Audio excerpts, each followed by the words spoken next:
اور بعض ایسے کلام ہیں جس کے سننے سے اعمال ضائع ہو جاتے ہیں، جس طرح غیبت ہے۔ غیبت سننے سے انسان کے اعمال چلے جاتے ہیں۔ جس طرح غیبت کرنا حرام ہے، اسی طرح غیبت سننا بھی حرام ہے۔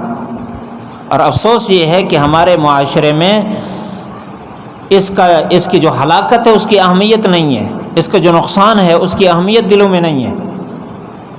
بڑے مزے سے غیبت سنی جاتی ہے۔ اب غیبت کسے کہتے ہیں؟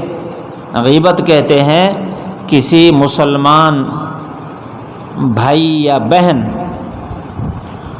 اس کے اندر جو عیب پایا جا رہا ہے اس عیب کو سننا۔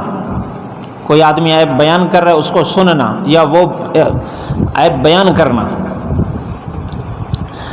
وہ واقعی اس میں پایا جا رہا ہے، لیکن وہ اس بیان کرنے کو ناپسند کرتا ہے۔ جس کے اندر وہ عیب ہے وہ اس بات کو پسند نہیں کرتا کہ میرے اس عیب کو بیان کیا جائے، اس کے پیٹھ پیچھے اس کو بیان کرتا ہے، تو یہ غیبت ہے۔ تو جس طرح غیبت کرنا حرام ہے، اسی طرح سننا حرام ہے۔ اور یہ کتنا بڑا گناہ ہے، الغیبت اشد من الزنا، زنا سے زیادہ بدتر ہے۔ اس سے اعمال سارے کے سارے چلے جاتے ہیں۔